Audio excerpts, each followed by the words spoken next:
Hello, so pite ho nabon chabin welcome back again. Tuni jong thu sim num ta khan sei kin hoite. Tuni ai sei deu hi numein isan gia hoi thoa bola chule isan gia bol zom ti hi in sei deu hi in hi chuna bon cha lung lu ta ngai ding ni ki team ki dobe. Tun sei tam tulovin na thu sim chu hen pan taw hoite. Aflim hun ki pat pat chun doctor khat hin screen sa chun lo ayang khat omin hi chu a tui asunga ayang pa khona ka lu le nahi. Hitia hichilawa kaplu zo chom khat zo chun hicha tu ayang pa chu checha kon chun khat hong po do en ni ke su na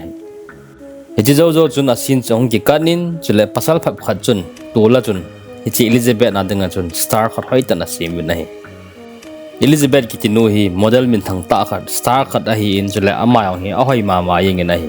chula ma hin so ho yo si yong hi host bol ji Hijia chua ma ding mo nga hi tola hi hoi ta star a sim wa chul a fan so hi hichlai muna chu hung jiwa lim yong kila jiu hi hei chun phalin kho hung chi che jingin Elizabeth angai sa naw yong chu a thadai che in chul a star sim yong chu a ke in koi manong chu thing ta pu na hi hijia chu na sin chong ki kat kin in Elizabeth chu kum som nga hi na chu hung ki vet sa tai Elizabeth jong chu kum som nga hi wang chun e ho long nunga ho sangen a hoi na lai na hi chule so ho yong chu host bol jing na lai e di chun so ki chai chu da ma yong washroom ma chu na hong ta nai le ni me ho washroom so ki khai jipa chu na ma yong gu thimin pasal ho jun tha na chu la thlai lu jalin nai ji pe ta chun a director pa yong chu ong thlai lu jalin juna tha in phone na chun mi to luhang ta na ki ho bi nai director pa chun Elizabeth ya hi rating yong ani hoi hin ani sang che in hin da tunwang a rating yong anem che chen chule TRP yong a kim su che tai hi chun Elizabeth holding in mai hoi ta khat ka ngai chai so a ding in tina sei ta nahi hitia thu ki sei chu Elizabeth ni jong akiza do pha chun alunga na le yenge chule akison pi pen amel hoi na yong chu akichai ai tai ti chu ong ki gel do tai Elizabeth jong chu ala sebe sen hi chun aina chun ki ve nei la ama hong chu avoi hen hun yenge ama yong aki hoi sa le aki dunga sa le wang chun akum to amai chun to zo momong ta po nei hi jo chun ama yong chi in director pa chu a ki mu pi director pa jong Elizabeth ko ma chun no mo sa hen hi chi so hi mi pi dung ya ki ngam hi in mi pi de ju ka bol ngai hi ya chu mi pi demand chu ka su bu thit ngai he tina sei ta nei Elizabeth in jong helai mun chwa hin da lain thasitan in lang chwa hin zonin nagari chwa hin ki tole hitia gari tol wang chuna lungtima chuni ma chadang om po in director pa na sei ho bo cha lunga chuna gel yeng ta na hi hijana ki ka chun billboard na alim ki ta ho yong chwa hin kho la ta we nai hiji chuna gari tol long chwa su sam tolwin gari khata chunang ki tat to in na satan accident na to tai Elizabeth jong agari pama thala ki le jing wang chun wang phat pi na ma cho an hing do kinin chhle ima cha te pu nahi doctor hong cha lunga dong hle ying ji chu hibanga accident na to wang chun ata sa chun ima cha am pon dak khat cha am pon nahi hedi chun dam selin discharge and bol ta we nahi ai la Elizabeth cho kap ying ji chu pham ta hi le lampi pa ma ama lim billboard na lim ki ta ho ani ho la ji chun apuna hle ying Elizabeth chu anung lang tingu ho chu nurse kanina check le ina zo nain hi nurse nu chun akur khat dong chu hin pe na hin sol do tai Elizabeth jo hong po do ta nei le aku na chun thil khat amina ga ala nei le kha khat to pen drive khat amin nei le kha chun it changed my life ekiti nei hi chin kain ho ki health se ta ki sun nahi chile hi chi pen drive chun the substance ne ki sun the substance chu ei pawasia le the substance ai yeng Elizabeth jong ina hlun chuna man jong hichi driver kun chuna veta nei le hichi substance chung chang thu ho information hoi tan mu so ke ye hichi substance sun thil ke dang ta khala bol thai hi lo a hi in hichi chuni pe bolam ta hi le te se ei lo wa le mihim khat chu ata sa lu ya ko na chu mi tha khat po do thai ki re ai lo wa la ata sa lu ya ko na chu mi tha khat mi hoi se khat ki sim do thai ki re chale ata salu yang chu thidi de loading ani nu na chi hing honding ain la hap ta kha si le chun hei ta chu activate ki bol to honding ki la le honding ai ata sa tha hung do pa chu hoi ta dam sian dinga chu ata salu ya ko na hung do ji atingu apa na hung do ji atu hli ho chu ni khalen khat we chu ama chu ki ka bu ji ngai chale ata salu pa to ata sa tha pa chu ani ni hu na chu ke to chuna chi hing khom thei hun lo hi hap ta kha chu ni sagi sung chu ata sa tha pa hin ting na chun alui pa chu khoi lawa amji aban ting le alui pa chu hung hin ting la chun atha pa chu khoi lawa am ya hita chu ki tha le ji hun ding hai Elizabeth chun hitia information ki PO hi so hoita na vesu ke na hin ata san hin hiti chun a drive jong chu dustbin chun a pilot tai hiti chun jan hong hita in Elizabeth jong chu imu thei lovina ki ngai chi le yenge aji chu alim cho ve nei la ma cha kuma tam ta ji chun achul de yeng ta in amel hoi no cha chul gam ta in a khandon lai lim ho cha ve nei le angai chi le yenge azo zo nai na man jong a tha bia khandon ki ding chon num le yengin hi ji chun a hoi de ji chun a man jong hichi substance to older bolta nahi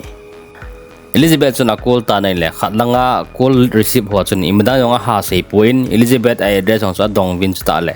address cha hin pi vin phone cha that pai pai ta ve ajing jing kan Elizabeth ong hong jing thovin newspaper cha ve ta nai le newspaper de chun ama hial dinga interview ki hondan hong cha hong ki mu nahi ama jong hi chamu mu chun alai ne le yengin chule is newspaper da chun hong tha khada mu kinin hi chu aga hong ta nai le envelope abam khada muin hi chu hong nai le envelope bam sunga chun number 503 ki chun chamu nai hi chun Elizabeth jong chok ki gong da in hi chi secret address hung ki pi khalpa na in pi chu ake choin aga chi tai hi chun address ka hung ta nai le mun nang ta bang po in akwa ma chun kwat neu khada mi na thu pi mo le yenge hi ko chu locker room hi in hi number hung ki pepe na chun ahong ta nai ejun ko neu kha chong khyongin asunga chun locker room in locker chun box khat ami ni chu an kila ta nai inal hun chun man nong box so ve nai le thil tam ta ami nai chele serum khat to injection khadong chamuin hi chu khat bai buwa man dinga hungai aba na chun stabilizer kit akiti in hi chu atha pa chun ata sa tha hong do pa chun hi saman cha ji dinga hi ata sa tha ang do pa chun hi saman cha ding aluya ko na atingwa pa na hi cha tuili hung do ho chu hi chi kit na cha job do ding ni se le na mai khat be ki kap ding hai chule amani ta sa ki le tu ni dinga chun switch kit ki ti khadang cha hong ki de nei hi cha chu ni se gi se le chun hi saman cha hon ding ata sa hon chu a hing ding chu ki tha ji hon ding hai stale ani ni huna dinga chu ni ading hi chi azat chom be khat omin hi jong chong ki pe thai Zo chun Elizabeth jong chu washroom chun ka chin aina chun ki fen so ta da ki gel ta nahi hi ka bol de ka bol of dam ti so ki gel yengin azo nen bol ding hom ki gel hatai azo na man jong hi chi substance ki ti elo vai le lo chu an ki lain ata sa chung chun kap lu ta nahi a ki kap chai chun ima cha ti point a hin la chom khat zo chun na hin sa pan ta nahi Hedi chun washroom chun ki side yengin na peng yengin chule amit changyong cha pu ke de din cham khat jawin amit changyong chun ni hong ki su ta nahi chen hi ti chun ki seima bang chun cham khat jaw chun ama ta salu ya kon chun nunga hoi ta kha cha hong po den ata sa tha pa chong ki sim do ta nahi ama chu Elizabeth new version ti da hi tai Elizabeth na ko na hong ki sim do hi je chun Elizabeth atha nu chu ta hi ta nahi Hedi chun ata sa ki khel wang chu lung thi mo chu ki khel pu nahi Elizabeth nang cha aina chun ve nei le hetia thilbol a lot in ding chu ata san pun amang so lunga dong hle yenge alang khan ama yong nunga mel hoi ta khana hong ki tha sim ki je chun ki pa hle yenge choin ata saluya atun tu na ko na hong no na ke lai ho chu ama na hui be ki nen chele ata salui chu a hin jing dinga chun food bag hong ki pe chu hedi chuna su tu pi Hijizan chun Elizabeth jong chu amel hoi ji chun ke pa ta ni de chun ai muta nahi ajing jing ka nong tho do ta nai le jingka chun ana thi hong long na mang so lo dong le yenge chain company ten activator kit a hin pio cha hen gel do in ama jong aga lai jelin hi chuan ke la do in ata saluya atingua ko na hi chi atui li ho chu a job do in ama cha ke kap ki ta nai le a hoi sel ki ta nai Hitia chu ni se le chun ama chu ata sa tha pa chu active fa hin dinga chu ata sa lui hi chi atingwa pa na hi chi atui li ho chu ki kap do ding ama hi ki kap du ji jinga ya hi chuina ma jong ama ni ke no no na ji a interview ni pen na chun ka ge gongin hi chun ga chi tai Hedi chun Elizabeth jong chu interview chun ga chi ta nai le ama chu mel hoi ji chun mi pi lung lai tong kha yengin chule director pa chun ama chu a thang ta nai Chile Elizabeth chun amin chu hi silai chun su tin ki ko ye interview wa ongkil hen do chai chun na man jong ni sigi si le chun ata sa chu a lui ta chun hita cha ke le ling chu an gel do pha chun aman jong excuse bolin director pa ka mo sen sein ke hi kanu dam mo hin ni sigi si le hapta khar si le ka po to ajing nga ye tin sei ta nai le director pa chun a kho poi tin an sei pi tai Hedi chun su ki tinu chun na cho hen tong pan tai na mang so enjoy le yengin amelang so hoi le yengin mi pin no vet dom le yengin hedi chun nuam tan ki paten hin huan mang pan tai ama jong gang zele na min thang hle yengin hiti chun mun tina billboard ho chun ad chho chun ama lim cha khita gam ta nai hiti chun ani gup ni chong ki chain an sigi ni chun hiti chun Elizabeth in jong ata salu de chun hong ki hle to honin chele ata salu nu chu hong khang do in hiti chun food bag ta chun asu tu pi kin an da la ki tai Elizabeth dong chu office chun asom na mun chun aga che nai le hiti chun director pa chun ilo bolin na hin bolin chele sum hel chun gi for cha en pain hi chu office a kun chun a hin no do kin na lai se de hiti chun ma yong thasit tan in lang chong ki le ki ta nai ajing jing kan Elizabeth dong chu newspaper da sim ki ta nai le newspaper ta chun khat company a kun chun le kha khan hong ke thot tha kenin na new ke hong thung tai hong ke lan tin hong ke sei ki ta nai chuin Elizabeth jong ki gong kenin hi chi ko dang cha ki ain agala na jimuna chun aga chi kenin hiti chun aga ke la ta nai hiti chun ni segi cho hong hling ki ta in Elizabeth jong atha kun chun atha nu chun hong ki hel ki tai Elizabeth atha nu so ki ti nu hi a hoi hle yeng in hi chun ama hi no masal hle yeng so in jong chun agelin hita banga hi phal kha ting ne hong ki man do kha khan te ti ta ni chi pha chuna man jong ain wa chu bang len ta hoi ta sem ding asunga chu Elizabeth alu nu chu phata cha sa ding mi hong jong lama do no dinga chu bol da ti nai aji chama chumi min thang ta khat follower hawai phat chun ama ya ke sel to hung ke sel thelo ding din muna hung um hi tai heti chun aman jong in sunga chun bang ho chu ain gen ya an bol bolin na an tong ta nai le akwa ma neighbor pa chu ai mo thei po in heti chun hung lo hangin kwa chu hung kiu kiu yenge heti chun Elizabeth in jong aga hong ta nai le koi lo han ma la chu a neighbor pa yong chu Elizabeth amu mu chun hoi sa be se ingin chule heti chun ka ke thopi dam tin Elizabeth o dong ta nai ahin la Elizabeth chuna thilbol chu thilgu bol hi ji chuna ke thopi sa nom po nai edi chun room ho cha sim seminar zo na hin sim chai ta ni a sip chai chun ata sa lui nu yong chu hilai mun chuna koi tai Elizabeth atha nu so ki ti nu hin Elizabeth chu hin ho hel pha chuna ma amin thang hle eng tan chi pha chuna ai na Elizabeth lim ho cha bon chain a sel tup selen ama lim no cha ki tai so yong chu ho he tapo no ma sabe sen hi ti chun phalen ni ho chi lam cha he tapo in azo nain ata sa hon chu sifa ki bol ding ni kho ni sei ni chu ani hling tai na hin lama cha na he pha tapo na hi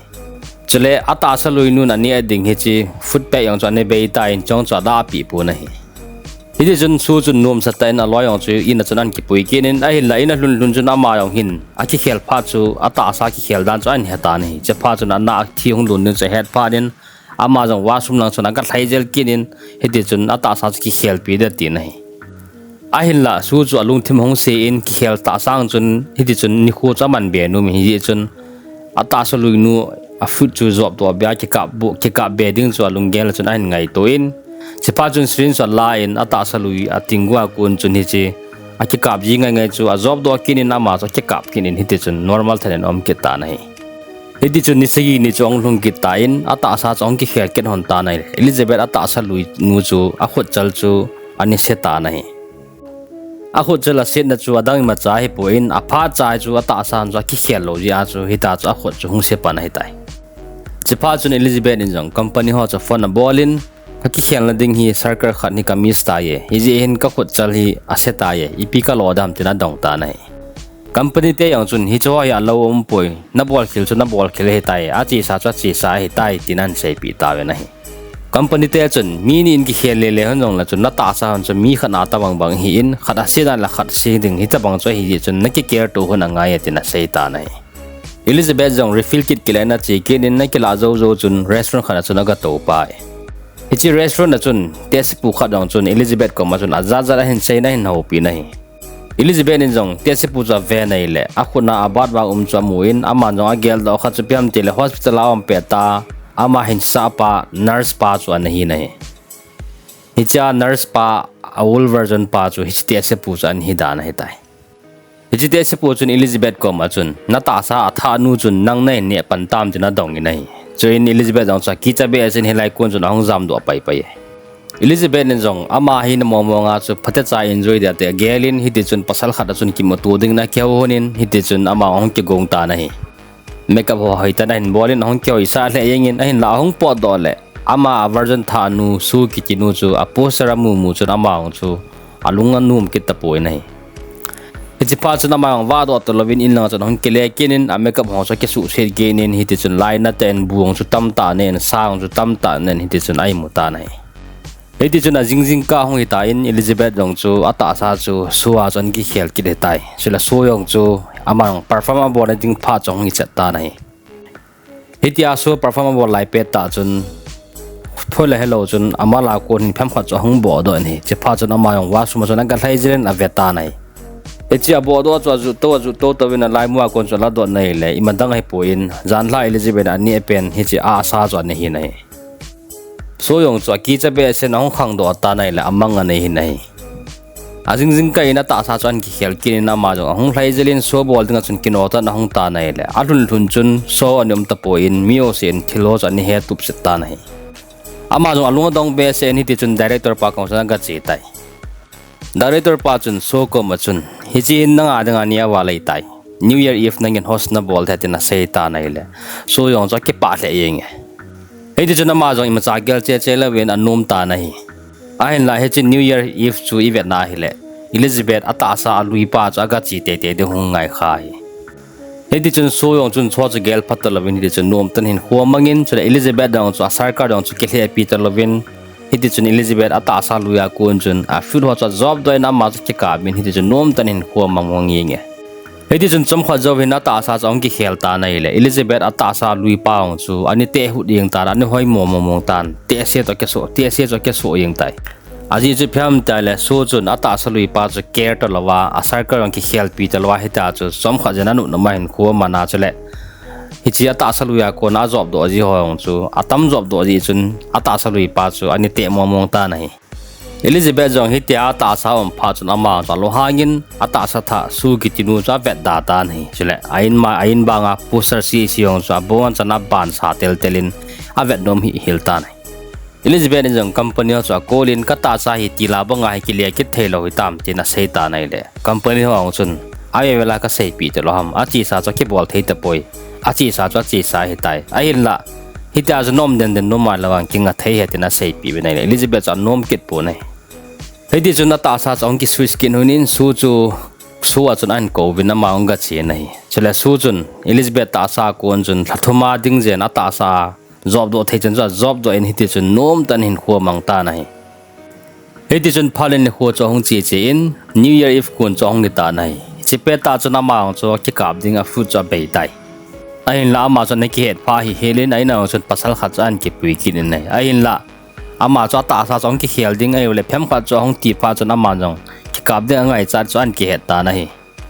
chi pha chun asiram job do sa ni ki koi ho cha ka ve nei na ne be su ke tai ama jong a boi de ki het pha chun Elizabeth a kha khum na room chana ga chi kin Elizabeth ata sa kun chun job do da ti nei le ata sa Elizabeth ta sa luya ko na chun ma cham ta pu nahi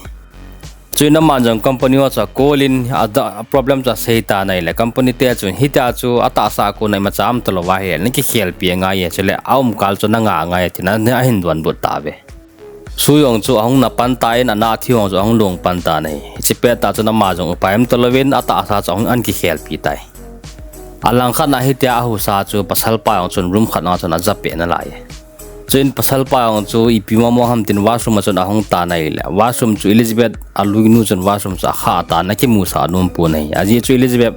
ata sa luinu yong chu thila ta ke lo yeng ta na sam hong a pul chai hi ti chun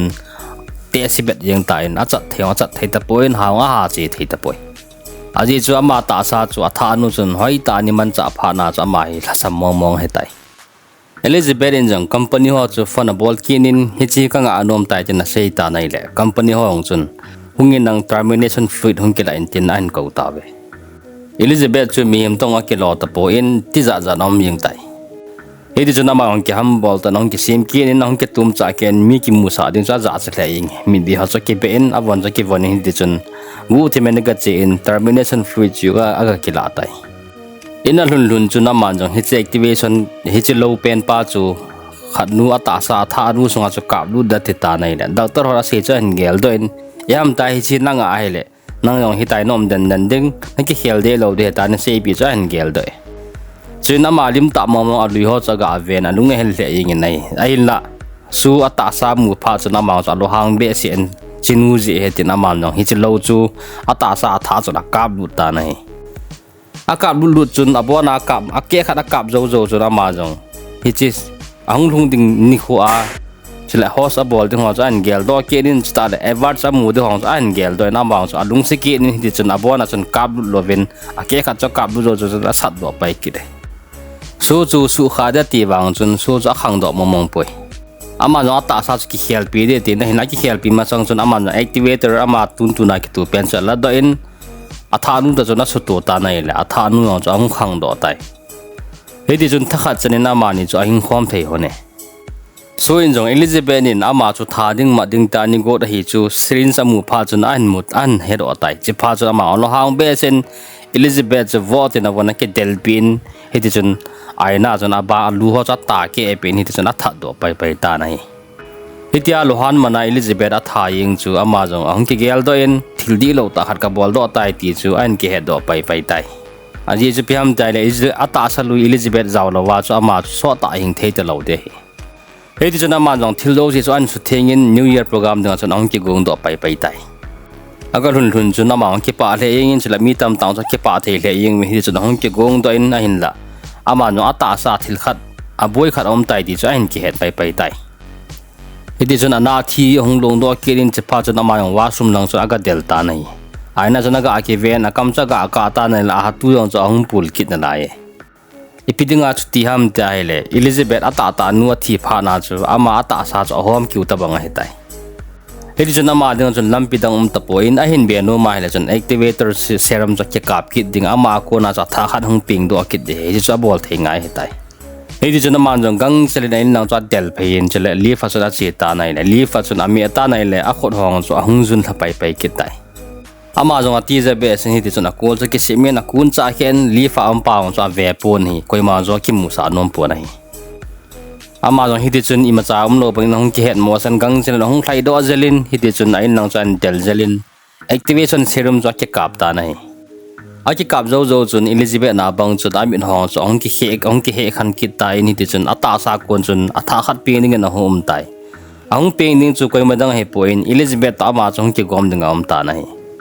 he ti chun ata sa kon chun atha kha chong peng do ta nai la ong peng do nu chu koi hoi ma la chu he nu ok ta pa sa kiloven thila tong kiloven mi hem ta kilo mo mong ta pon elen ho ta kiloven ti za za dom the yeng hybrid hi ji chun alim amel long chu a hin bang tan om do thei pun ti za za dom yeng liver so hi pet tan nang hi la chun na ke that dem mai lo wai la nom them dem mai lo wai la so na ga chi dem comment hin bol chi bo he chun Elizabeth dong chu ma ong chu hi tia mi top sa ta ba lo wang chu na ma ong chu so a ding chu na ki gung te te na lion amai chu amel set wal be se ji chun amai lim a picture ho cha lai na ki pe thu ki na lai iti chun photo chu amai chuna ki ben jalde chuna ki semin kiti ti chun aga chi ta nai mi tam ta cha ke pa le yeng min khoda beng win amang chu soil le win aga chi chen mai ko ban lun chun amai ai chi photo chong ke tang ta nai le mi o si chun amai ta ta cha mu ta be nai khut beng si siong chu hi ji amai ta ta mu pha na chun thila hai tam tin na ki cha be seven as ki jam te thoyeng ta be